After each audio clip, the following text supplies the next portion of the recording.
Hello everyone, welcome back to my channel it's Sahi सीखो।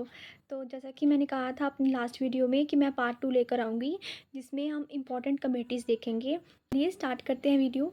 सबसे पहले हमारी ऑडिट कमेटी, अब इसका हम कंपैरिजन करेंगे with respect to companies act 2013 and also with respect to SEBI LODR regulations 2018। तो चलिए साथ साथ देखते हैं। तो ये कौन से प्रोविजन में कंटेन्ड है, that is section 177 of companies act 2013 and rule कौन सा अप्लाई होगा इस पर, रूल 6। अब रूल 6 किसका है, rule 6 of companies meetings of the board and its powers rule 2014। वहाँ पे मेरी स्पेस कम थी और इसलिए मैंने इसको सिर्फ यही लिखा है, तो आप ये एडजस्टमेंट आप खुद कर लेना, ठीक है। और ये रेगुलेशन 18 में है। देन कंपोजिशन में अगर हम देखें तो इधर भी ये जो कमेटी है इसकी मिनिमम जो एलिजिबिलिटी है वो है 3 डायरेक्टर्स एटलीस्ट होने चाहिए, ठीक है। इधर भी सेम ही है, 3 डायरेक्टर्स होने चाहिए। और इधर लिखा है कि उन तीनों में से जो इंडिपेंडेंट डायरेक्टर है उनकी मेजॉरिटी होनी चाहिए, ठीक है। और इधर इन्होंने लिखा है कि इंडिपेंडेंट डायरेक्टर एटलीस्ट 2/3 होने चाहिए, या फिर ऑल मतलब सभी के सभी इंडिपेंडेंट होने चाहिए if outstanding SR equity shares. SR means superior rights equity shares. अब इसकी मैं एक एग्जांपल आपको देती हूँ। तो लेट्स सी हमारे पास जो ऑडिट कमेटी जो हमने फॉर्म करनी है, ठीक है, उसमें हमने कितने डायरेक्टर्स एम्प्लॉय करने हैं। उसमें मीन्स जो हमारे डायरेक्टर्स ऑलरेडी कंपनी में एम्प्लॉयड हम उनको ही एज अ ऑडिट कमेटी का जो मेंबर है बनाएंगे, ठीक है। तो हमने लेट्स से हमने 8 डायरेक्टर्स जो है, या फिर हम 9 ले लेते हैं, 9 डायरेक्टर्स हमने अपॉइंट करने हैं, ठीक है। तो इन्होंने इंडिपेंडेंट डायरेक्टर की प्रोविज़न में बोला है कि कंपनीज एक्ट बोलता है कि मेजॉरिटी डायरेक्टर जो होने चाहिए वो क्या होंगे, इंडिपेंडेंट। मेजॉरिटी मीन्स अगर हम 5 आउट ऑफ 9 भी लेंगे तो कंपनीज एक्ट की प्रोविज़न सेटिस्फाई हो जाएंगी, ठीक है। क्योंकि इसमें देखो जो 9 का हाफ है वो होता है, 9 का हाफ क्या होता है 4.5, तो 4.5 से ज़्यादा मीन्स जो मेजॉरिटी होएगी वो इंडिपेंडेंट डायरेक्टर्स की होगी। तो लेट से हमने इंडिपेंडेंट डायरेक्टर्स कितने जो जो भी हमने 9 डायरेक्टर्स एम्प्लॉय करे हैं उनमें से इंडिपेंडेंट कितने हैं हमारे 5, तो हमारी कंपनीज एक्ट की प्रोविजन फॉलो हो गई, ठीक है। बट अब हम सेबी के अकॉर्डिंग देखते हैं, सेबी ने क्या बोला है। सेबी ने बोला है कि इंडिपेंडेंट डायरेक्टर कितने होने चाहिए, एटलीस्ट 2/3, ठीक है। अब हमारे टोटल डायरेक्टर्स 9 जो हमने एम्प्लॉय करने हैं, इसका 2/3 करेंगे तो कितना आ जाएगा 1 एंड 3, तो एटलीस्ट 6 डायरेक्टर्स होने चाहिए इंडिपेंडेंट, ठीक है। इधर तो मेजोरिटी से काम चल गया, बट अगर हमारी कंपनी लिस्टेड होगी तो इसको 6 डायरेक्टर्स इंडिपेंडेंट रखने पड़ेंगे to comply with the provisions of SEBI regulations, ठीक है। अब यहाँ पे इन्होंने इसके बारे में एक और बात बताई है कि अगर तो नॉर्मल कंडीशन है तो फिर 2/3 इंडिपेंडेंट डायरेक्टर्स होने चाहिए। बट अगर हमारी कंपनी में superior rights equity shares pending पड़े हैं, आउटस्टैंडिंग हैं, देन सारे के सारे डायरेक्टर्स इंडिपेंडेंट ही होंगे। मतलब ये जो 9 डायरेक्टर्स हम एम्प्लॉय कर रहे हैं ये सारे के सारे इंडिपेंडेंट होंगे in case of S R equity shares, outstanding S R equity shares. S R mean superior right equity shares. तो नेक्स्ट कंपैरिजन हमने करना है वो with respect to financial literacy है, ठीक है। तो कंपनीज एक्ट के अकॉर्डिंग जो ऑडिट कमेटी है उसके जो भी मेंबर्स होंगे कमेटी के, ये सभी के सभी जो मेंबर्स होंगे सब फाइनेंशियल लिटरेट होंगे with and including chairperson also, ठीक है। तो चेयरपर्सन को मिला के सबको फाइनेंशियल लिटरेसी कंपलसरी है। बट अब कोई एक्सपर्ट भी चाहिए, ठीक है। जो कंपनीज एक्ट है वो मेंशन नहीं करता है ऐसी भी कोई भी compulsion with respect to financial management expertise कि अगर अगर थोड़ा बहुत भी उनको पढ़ना लिखना आता है फाइनेंशियल मैनेजमेंट के रिगार्डिंग तो वो चलेगा। कंपनीज एक्ट ऐसा बोलता है। जो हमारा सेबी है उसका स्कोप थोड़ा वाइडर होता है एंड वो स्ट्रिक्ट प्रोविजंस फॉलो करता है। तो इधर लिखा है कि फाइनेंशियल मैनेजमेंट एक्सपर्टीज़ भी होना चाहिए, एटलीस्ट एक मेंबर कम से कम।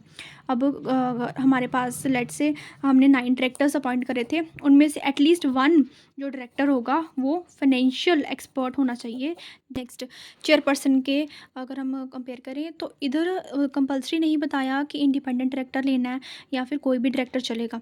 कंपनीज एक्ट में ऐसी कोई प्रोविज़न नहीं है, बट सेबी में तो है, ठीक है। इसमें क्या बोला है कि it should be an independent director, मतलब कंपल्शन है कि इंडिपेंडेंट डायरेक्टर ही अपॉइंट करेंगे एज अ चेयरपर्सन, ठीक है। एंड इन्होंने सेकंड कंपल्शन दिया कि वो एजीएम में प्रेजेंट होना कंपल्सरी है ताकि जो भी शेयर होल्डर्स की क्वेरीज हैं वो उनको आंसर कर सके, ठीक है। अब नेक्स्ट देखते हैं। नेक्स्ट कंपैरिजन हम with respect to frequency of meetings करेंगे। इसका मतलब है कि एक साल में कितनी मीटिंग्स कम से कम होनी चाहिए ऑडिट कमेटी की। तो इसमें कंपनीज एक्ट में ऐसी कोई प्रोविज़न नहीं है कि इतनी बार मिलना है, ठीक है। वो as per the requirements of the company या फिर नीड के अकॉर्डिंगली होगा, ठीक है। बट इसमें बताया, सेबी रेगुलेशन में बताया कि मिनिमम 4 मीटिंग्स एक साल में ही करनी है एंड मैक्सिमम गैप उनका कितना होना चाहिए, 120 डेज़, उससे ज़्यादा गैप नहीं होगा, ठीक है। कि हम एक एग्जांपल देखते हैं, उससे आपको ज़्यादा क्लैरिटी आएगी। तो इसमें देखो, जो लेट्स से हमारी फर्स्ट जो मीटिंग है वो हमने 1 अप्रैल 2025 को कंडक्ट कर लिया ऑडिट कमेटी की, ठीक है। एग्जाम्पल के तौर पे मैं ले रही हूँ, ठीक है। तो इन्होंने बोला है कि मैक्सिमम 120 डेज़ का गैप होना चाहिए, इससे ज़्यादा गैप नहीं चलेगा, ठीक है। अब हमने डेज़ काउंट करने हैं। अप्रैल के 29 डेज़ होंगे, मई के 31, जून के 30 और जुलाई के 31 अगर हमने कर लिए तो 121 डेज़ बन जाते हैं। तो मतलब जो 120th डे है वो कौन सा आ रहा है, 30 जुलाई 2025। मतलब इस तारीख से पहले पहले तक हमारी जो सेकंड मीटिंग है वो कंडक्ट हो जानी चाहिए, ठीक है। तो ऐसे ही हम थर्ड और फोर्थ मीटिंग भी कंडक्ट करेंगे with the maximum gap 120 days and not more than that. चलो अब नेक्स्ट देखते हैं। अब इसका कोरम जो है वो सेम इसमें कंपनीज एक्ट में प्रिस्क्राइब नहीं है, बट सेबी एक्ट में कोरम प्रोवाइडेड है, प्रिस्क्राइब्ड है एंड ये बहुत इंपॉर्टेंट है और एग्ज़ाम में इस पर क्वेश्चन आते हैं, बहुत कॉमन है। कोरम क्या बताया, quorum means the minimum number of members that are required to start a valid meeting, ठीक है। मीटिंग स्टार्ट करने के लिए अब कोई नंबर ऑफ मेंबर्स तो चाहिए ना। ऐसा थोड़ी है कि अगर एक बंदा आ गया वो अपने आप से मीटिंग कर रहा है। इन्होंने लिखा है कि 1/3 या फिर 2 विच एवर इज़ हायर, ठीक है। क्योंकि 2 इन्होंने क्यों लिखा है, क्योंकि इन्होंने मिनिमम 3 डायरेक्टर्स की बताई है कि जो मीटिंग जो ऑडिट कमेटी है वो मिनिमम 3 डायरेक्टर्स की बताई है इन्होंने, ठीक है।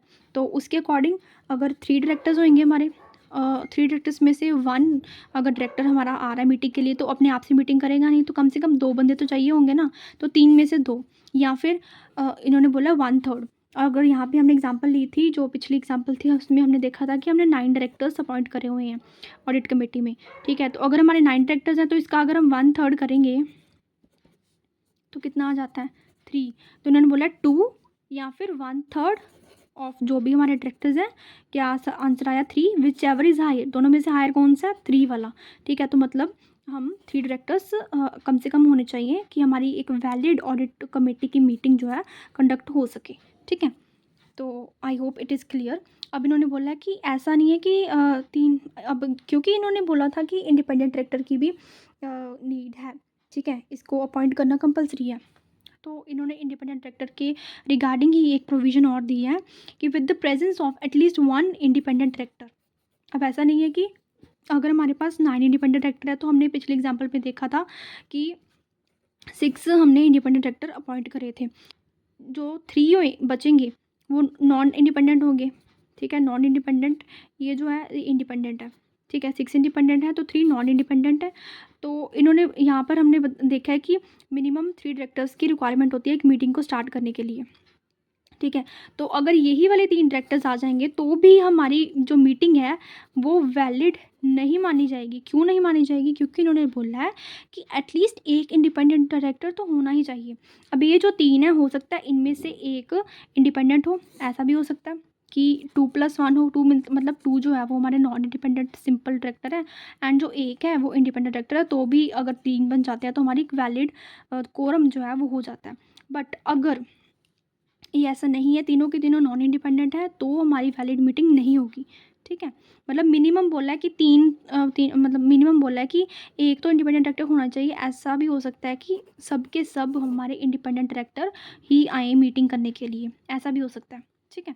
अब हम नेक्स्ट देखते हैं इसकी एलिजिबिलिटी क्या है। एलिजिबिलिटी इसकी है कि हर एक लिस्टेड कंपनी को कंपलसरी है, या फिर कोई भी कंपनी जो चाहे लिस्टेड नहीं है बट उसका paid up share capital is more than और इक्वल टू ₹10 करोड़। मतलब या तो 10 करोड़ है या उससे ज़्यादा है, या उसका टर्नओवर 100 करोड़ या उससे ज़्यादा है। ये मोर दैन और इक्वल टू का साइन है, ठीक है। मतलब 100 करोड़ होगा तो भी अप्लाई हो जाएगी ये कंडीशन, और अगर उससे ज़्यादा होगा तो भी।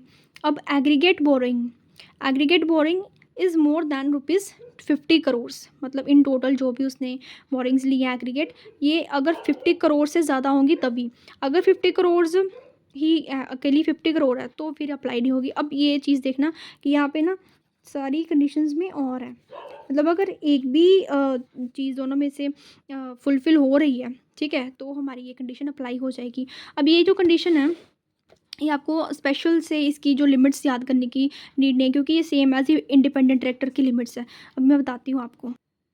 ये जो इंडिपेंडेंट डायरेक्टर की लिमिट्स है, ये हमने ऑलरेडी पिछली वीडियो में कवर करी थी। जैसा कि यहाँ पे मैं आपको बता रही हूँ, देखो ये सेम लिमिट्स है इंडिपेंडेंट डायरेक्टर वाली, ठीक है ना। तो इसको अलग से याद करने की ज़रूरत नहीं है।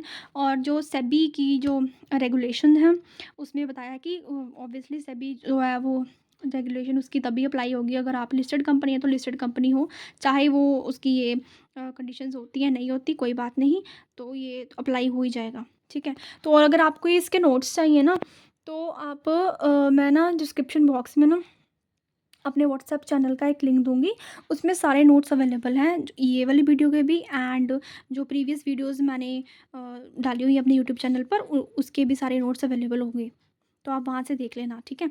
तो अब नेक्स्ट देखते हैं। तो अभी हम देखने वाले हैं नॉमिनेशन एंड रेम्यूनरेशन कमेटी, ठीक है। तो with respect to companies act अगर हम देखें, तो इसका प्रोविज़न है सेक्शन 178, सब सेक्शन 1 से लेके 4 तक जो बात करता है वो इसके बारे में बात करता है। और रूल 6 लगेगा इस पर भी, of companies meetings of board and it's power rules 2014, और सेबी एलओडीआर का रेगुलेशन 19 है। अब इसकी कॉम्पोजिशन देखते हैं। मिनिमम 3 डायरेक्टर्स चाहिए, मिनिमम 3 डायरेक्टर्स हैं। नॉन एग्जीक्यूटिव डायरेक्टर्स कितने होने चाहिए? ऑल। और यहाँ पर नॉन एग्जीक्यूटिव ऑल मतलब दोनों में ही ये प्रोविज़न गिवन है कि जितने भी हम डायरेक्टर्स अपॉइंट कर रहे हैं as a member of NRC, इसको हम शॉर्ट में एनआरसी बोलते हैं, ठीक है। तो वो सारे के सारे क्या होने चाहिए? नॉन एग्जीक्यूटिव डायरेक्टर्स होने चाहिए। और उनमें से जो इंडिपेंडेंट डायरेक्टर्स होंगे वो कितने होंगे? मिनिमम 1/2, ये 1/2 मीन्स हाफ, ठीक है। मतलब अगर हमारे पास मिनिमम हमने जो अपॉइंट कर रहे हैं, मिनिमम हमने 5 डायरेक्टर्स लेट्स से हमने लिए हैं, तो उनमें से एटलीस्ट कम से कम 3 तो हमारे होने ही चाहिए इंडिपेंडेंट डायरेक्टर्स। अब 5 का हाफ 2.5 है, बट ऑब्वियसली 2.5 है तो 2.5 मेंबर थोड़ी होंगे, तो 2 से ज़्यादा अगर हम देखेंगे तो 3 ही बनेंगे ना, तो इसलिए मिनिमम हाफ इधर इधर बोला है। और इधर इन्होंने इंडिपेंडेंट डायरेक्टर बोला है कि मिनिमम 2/3, मिनिमम 2/3 कितने होने चाहिए? इंडिपेंडेंट डायरेक्टर होने चाहिए, ठीक है। अब इसके हम अगर एग्जांपल देखें, तो लेट्स से हमने 6 डायरेक्टर्स अपॉइंट करे हैं एनआरसी में, ठीक है।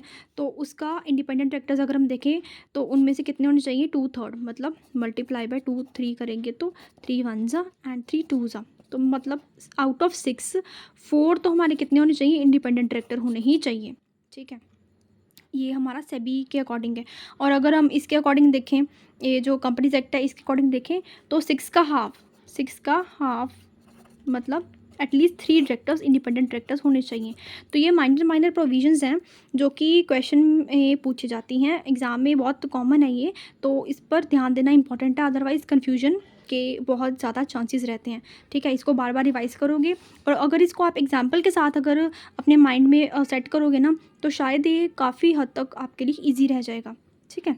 तो अब हम देखते हैं नेक्स्ट कंपैरिजन जो हमने करना है with respect to chairperson.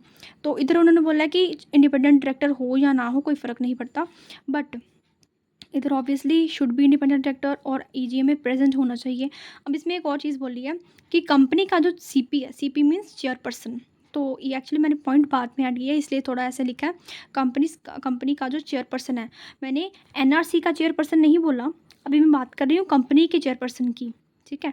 Company का चेयरपर्सन है वो एनआरसी का मेंबर बन सकता है, लेकिन अगर कंपनी का ही चेयरपर्सन जो है उसको हम एनआरसी के चेयरपर्सन में अपॉइंट कर दें तो वो बात गलत हो जाएगी और वो अलाउड नहीं है, ठीक है। कंपनी का चेयरपर्सन एनआरसी का चेयरपर्सन नहीं बन सकता, लेकिन जो कंपनी का चेयरपर्सन है वो एनआरसी का मेंबर बन सकता है, बस इतनी सी बात है, ठीक है। फ्रीक्वेंसी ऑफ मीटिंग्स इधर प्रिस्क्राइब नहीं है, और इधर इन्होंने बोला कि एक बार तो कम से कम मिलना ही है साल में।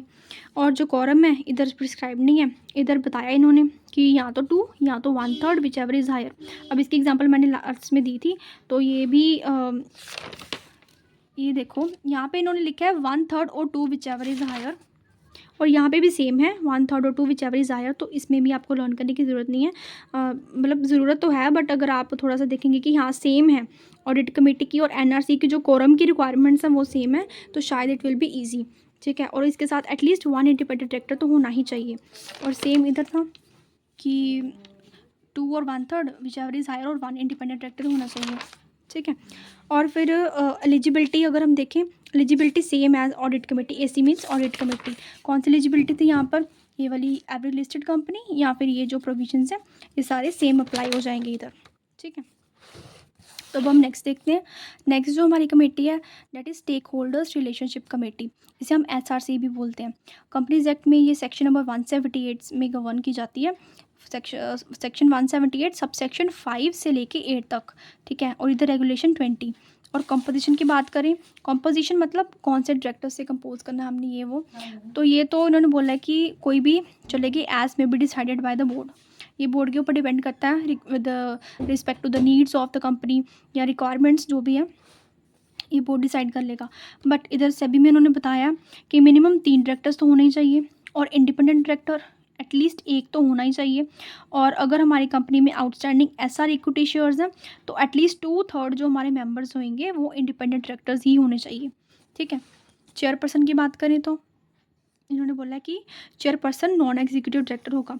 अब पहले जो है इधर इंडिपेंडेंट डायरेक्टर की बात हो रही थी, बट इधर जो एसआरसी वाली कमेटी है इसमें इन्होंने नॉन एग्जीक्यूटिव डायरेक्टर की बात करी है, ठीक है।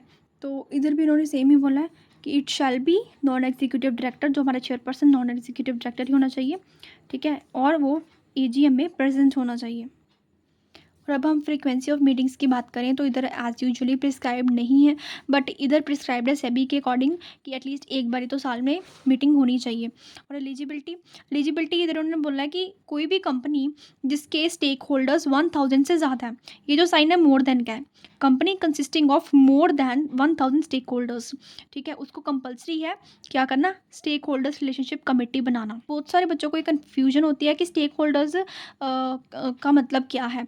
तो स्टेक होल्डर्स में हमारे जो शेयर होल्डर्स हैं, शेयर होल्डर्स भी आ जाएंगे, इसमें डिबेंचर होल्डर्स भी आ जाएंगे, इसमें हमारे क्रेडिटर्स भी आ जाएंगे, ठीक है, या फिर इसमें हमारे बॉन्ड होल्डर्स भी आ जाएंगे। कोई भी टाइप की अगर हमने सिक्योरिटी इशू करी हुई है या और किसी भी पर्सन का जो हमारी कंपनी में स्टेक है, स्टेक मीन्स इंटरेस्ट, ठीक है, किसी भी कंपनी किसी भी पर्सन का हमारी कंपनी में इंटरेस्ट है, अगर उन सबको मिलाकर ये 1000 से ज़्यादा बन रहे हैं, ठीक है, 1000 से ज़्यादा, अगर 1000 तक होंगे तो कोई बात नहीं, ये वाली provision as per companies act apply नहीं होगी। बट अगर 1000 से ज़्यादा है, 1001 है अगर, ठीक है, तो भी हमारी ये अप्लाई हो जाएगी, ठीक है। और इसको कंपनी को एसआरसी बनाना कंपलसरी हो जाएगा। बट हमारी सेबी तो थोड़ी स्ट्रिक्ट रूल्स बनाती है, तो उसने तो बोल दिया कि अगर हमारे कंपनी के स्टेक होल्डर्स चाहे 1000 हैं, चाहे 1 भी है, चाहे मतलब कुछ भी है, अगर कंपनी हमारी लिस्टेड है तो उसको ये बनाना कंपलसरी है। तो वो 1000 या वगैरह कुछ नहीं देखेगी, ठीक है। तो लिस्टेड कंपनी को बनाना कंपलसरी हो जाएगा। तो अब हमारी जो नेक्स्ट कमेटी है वो है रिस्क मैनेजमेंट कमेटी। तो इसमें सबसे पहले मैं आपको सेबी वाला पोर्शन करवाती हूँ। प्रोविज़न इसकी है रेगुलेशन 21 में। कंपोजिशन क्या है, मिनिमम 3 मेंबर्स होंगे। अब इन्होंने यहाँ पे 3 डायरेक्टर्स नहीं लिखा, 3 मेंबर्स लिखे। मेंबर्स का मतलब है कि इसकी मैं आपको एक एग्जांपल देती हूँ। जो पहले हम कमेटीज़ बनाते थे उसमें हम जो मेंबर्स बनाते थे, फिर चाहे वो हमारी ऑडिट कमेटी थी, चाहे वो हमारी एसआरसी थी, चाहे वो हमारी एनआरसी थी, ठीक है, उसमें जितने भी हमारे मेंबर्स थे वो सब क्या थे, पहले वो कंपनी के डायरेक्टर थे, ठीक है। पहली कंडीशन क्या थी उनकी, कंपनी के डायरेक्टर होने चाहिए। फिर आगे थी कि वो इंडिपेंडेंट डायरेक्टर हो या फिर नॉन एग्जीक्यूटिव हो, ऐसी बात बाद में थी। पहली कंडीशन थी कंपनी का डायरेक्टर होना ज़रूरी था, देन वो एलिजिबल होते थे इस कमेटीज़ के मेंबर बनने के लिए। बट जो हमारी आरएमसी है, रिस्क मैनेजमेंट कमेटी है, ठीक है, इसमें उन्होंने बोला है कि ज़रूरी नहीं है कि जो भी हम इसके मेंबर्स बना रहे हैं वो हमारे सब के सब डायरेक्टर्स हों, ऐसा कंपलसरी नहीं है, ऐसा कंपलसरी नहीं है, ठीक है। हो सकता है कि हम बाहर से किसी एक्सपर्टीज़ को हायर कर रहे हैं, ठीक है, तो ऐसा भी हो सकता है कि वो हमारे कंपनी का डायरेक्टर नहीं है। कोई पर्सन है ए, वो हमारी कंपनी का डायरेक्टर नहीं है, बट वो आरएमसी का मेंबर बन सकता है, ठीक है, ऐसा बोला। तो कितने members, minimum 3 members with majority members of board, ठीक है। अब ऐसा नहीं है कि हम सभी के सभी ए के जैसे हम सभी के सभी बाहर से ही हायर कर लें। मेजॉरिटी जो होनी चाहिए ना, मेजॉरिटी हमारी बोर्ड की होनी चाहिए। Board means board of directors, मतलब मेजॉरिटी डायरेक्टर्स होनी चाहिए। अब लेट्स से हमने आरएमसी में 12 मेंबर्स अपॉइंट करने हैं, ठीक है। अगर हमने 12 मेंबर्स अपॉइंट करने हैं तो इसमें मेजोरिटी हमारे बोर्ड ऑफ डायरेक्टर्स चाहिए, ठीक है। मेजोरिटी मीन्स 6 से ज़्यादा होने चाहिए। तो लेट्स से हमने जो 8 हमारे मेंबर्स हैं ना, वो सब के सब क्या हैं, डायरेक्टर। बट 4 जो है वो डायरेक्टर्स नहीं है, वो उनका हमारी कंपनी में कोई इंटरेस्ट नहीं है, उनको हमने बाहर से हायर किया है, जैसे कि हमने एक एग्जांपल ली थी, ठीक है, ऐसा बोल रहे हैं। और इन्होंने बोला है कि इंडिपेंडेंट डायरेक्टर कितने होने चाहिए, एटलीस्ट 1, या फिर अगर हमारी कंपनी में outstanding superior right equity shares हैं तो एटलीस्ट 2/3 होने चाहिए, ठीक है। तो इधर ये जो हमारे जो 8 मेंबर्स हैं, जो हमारे डायरेक्टर्स हैं, ठीक है, इनमें से ये अब इनकी कैटेगरी बतानी है कि इनमें से इंडिपेंडेंट डायरेक्टर कम से कम एक तो होना ही चाहिए, ठीक है। और अगर हमारी कंपनी में एसआर इक्विटी शेयर्स पेंडिंग है और आउटस्टैंडिंग है तो कम से कम जो है हमारी कंपनी में कितने होने चाहिए, 2/3 जो हमारे डायरेक्टर्स हैं वो इंडिपेंडेंट डायरेक्टर्स होंगे। 2/3 मतलब ये जो हमारी टोटल मेंबर्स 12 है, 12 है ना, तो इसका अगर हम 2/3 करेंगे तो 8 मेंबर्स तो हमारे इंडिपेंडेंट डायरेक्टर होने ही चाहिए अगर हमारे एसआर इक्विटी शेयर्स जो है वो आउटस्टैंडिंग है, ठीक है। तो नेक्स्ट जो चेयरपर्सन के बारे में बात करेंगे, चेयरपर्सन के बारे में बोला है कि shall be a member of the board, ठीक है। जैसे कि हमने बोला कि हमने ए को हायर किया तो ए जो है हमारा वो चेयरपर्सन नहीं बन सकता, ठीक है। चेयरपर्सन बनने के लिए डायरेक्टर होना ज़रूरी है, तो जो हमने 8 डायरेक्टर्स लिए थे इनमें से ही कोई हम चेयरपर्सन बनाएंगे। अब नेक्स्ट है कि senior executives of listed entity may be a member of committee. अब इसका क्या मतलब है, सीनियर एग्जीक्यूटिव्स मतलब एक तो होती है डायरेक्टर की पोजीशन, ठीक है। अभी डायरेक्टर के नीचे वाली पोजीशन जो भी होगी, ठीक है, जो भी हमारी कंपनी के जो हमारी कंपनी के डायरेक्टर तो नहीं है बट उनका हमारी कंपनी में एक इम्पॉर्टेंट रोल रहता है, उन पर्सनस का, उनकी पोजीशन ऐसी है, ठीक है। तो उनको भी हम इस आरएमसी का मेंबर बना सकते हैं, ऐसा उन्होंने बोला है, लेकिन हम चेयरपर्सन नहीं बनाएंगे क्योंकि चेयरपर्सन बनने के लिए डायरेक्टर होना ज़रूरी है, ठीक है। देन है कि देन हमारी फ्रीक्वेंसी ऑफ मीटिंग्स है, एटलीस्ट 2 मीटिंग्स तो होनी चाहिए इन अ ईयर। और इसका मैक्सिमम गैप क्या है, 210 डेज़ का, ठीक है। मैक्सिमम गैप 210 डेज़ का है कि 2 मीटिंग के बीच में जो मैक्सिमम गैप होगा वो 210 डेज़ का होगा। यहाँ पे मैंने 120 लिखने लगी थी, 120 क्योंकि बाकियों में था ना 120 का गैप, कहाँ पढ़ा हमने, हमने यहाँ पर पढ़ा 120 का गैप, ये देखो पढ़ा ना।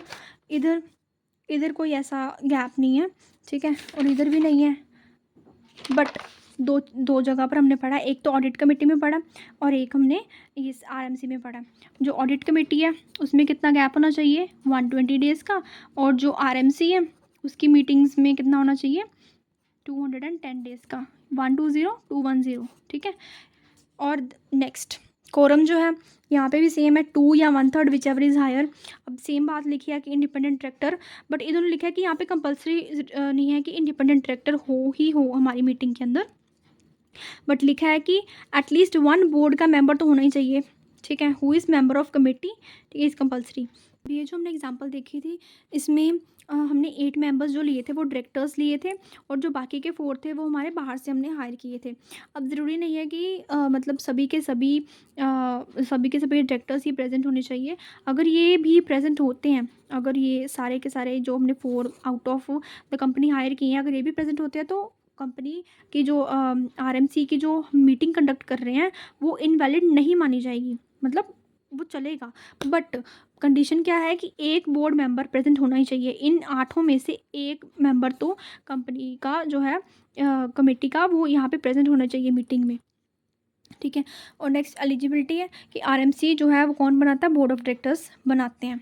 तो इधर जो कंपनीज एक्ट में ऐसी कोई प्रोविजंस गिवन नहीं है, ये सिर्फ सेबी में ही गिवन है। एंड इधर सिर्फ ये लिखा है कि यहाँ पे कोई मैंडेटरी रिक्वायरमेंट नहीं है कंपनी की for the constitution of RMC. And बस इसमें ये लिखा है कि जो हमारा सेक्शन 134 है बोर्ड रिपोर्ट का, सब सेक्शन 3 उसका जो है हमारा एन वाला क्लॉज है, उसमें बताया है कि आरएमसी अगर हमने बनाई है तो उसका डिस्क्लोजर देना पड़ेगा हमें अपनी बोर्ड रिपोर्ट में, ये कंपलसरी होता है, बस यही बोला इन्होंने इसमें, ठीक है। और नेक्स्ट हमारी सीएसआर कमेटी आ जाती है एक। और जो सीएसआर कमेटी है ये मैंने पहली वीडियो में कवर कर ली हुई है। तो ये वीडियो का जो लिंक है वो भी मैं डिस्क्रिप्शन बॉक्स में दे दूँगी, और जो नोट्स का लिंक है वो भी आपको डिस्क्रिप्शन बॉक्स में मिल जाएगा। नोट्स का डायरेक्ट लिंक नहीं मिलेगा, मेरे व्हाट्सएप चैनल का लिंक मिलेगा। तो आप व्हाट्सएप चैनल जॉइन कर लें और उधर आपको सारे नोट्स अवेलेबल हो जाएँगे, ठीक है। और ये जो वीडियो का अगर आपने देखनी है सीएसआर कमेटी वाली, आपको इंडिपेंडेंट डायरेक्टर वाली वीडियो दिखाई, वो जो नोट्स दिखाए थे वो वाली वीडियो भी अगर आपको देखनी है तो ये एक वीडियो का नेम है, इसका भी मैं लिंक दे दूँगी डिस्क्रिप्शन में, आप डायरेक्ट वहाँ से जाकर देख सकते हैं। और अगर आपको ये वीडियो अच्छी लगती है तो इस वीडियो को लाइक करना, मेरे चैनल को सब्सक्राइब करना एंड शेयर करना और कमेंट करना मत भूलना, ठीक है। और अगर आपको ये नोट्स चाहिए तो मैंने आपको बता दिया कहाँ से मिलेंगे। तो थैंक यू फॉर वॉचिंग।